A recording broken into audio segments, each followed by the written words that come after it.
तो प्रधानमंत्री नरेंद्र मोदी ने 26 मई 2023 यानी कि कल अपने 9 साल कार्यकाल के 9 साल पूरे किए हैं।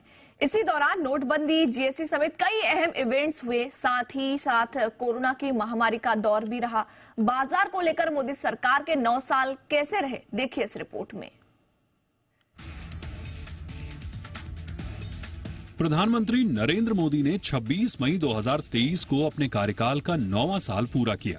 इस दौरान नोटबंदी, जीएसटी समेत कई अहम इवेंट्स हुए। साथ ही साथ कोरोना महामारी का भी दौर रहा, जिसने देश ही नहीं दुनिया भर की आर्थिक स्थिति को झकझोर दिया था।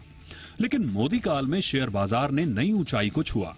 निफ्टी 2.5 गुना बढ़ा तो लिस्टेड कंपनियों का कुल मार्केट करीब 28 लाख करोड़ रुपए का बढ़ा।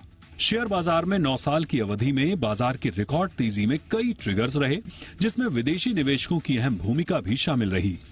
बाजार में 2014 से 2023 तक की अवधि में एफआईआईज यानी विदेशी संस्थागत निवेशकों ने 49 अरब डॉलर से ज्यादा का निवेश किया है। खास बात यह है कि 9 में से 2 साल ही ऐसे रहे जब फॉरेन इन्वेस्टर्स नेट सेलर रहे, जबकि घरेलू संस्थागत निवेशकों यानी डीआईआईज ने 9 में से 8 सालों में खरीदारी की।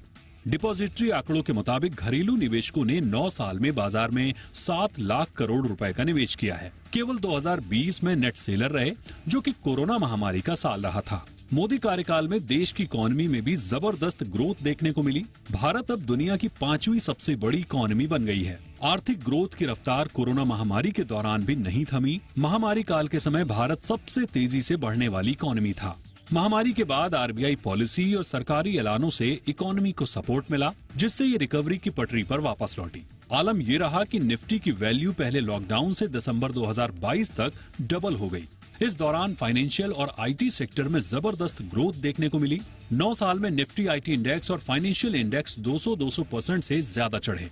इसी तरह बैंकिंग और एफएमसीजी सेक्टर में भी तूफानी तेजी देखने को मिली। बाजार आगे 2024 में होने वाले आम चुनावों पर नजरें टिकाए हुए है, जिसमें केवल 10 महीने ही बचे हुए हैं। ऐसे में बाजार को उम्मीद है कि प्रधानमंत्री नरेंद्र मोदी अपना तीसरा कार्यकाल भी पूरा करेंगे। ब्यूरो रिपोर्ट, जी मीडिया।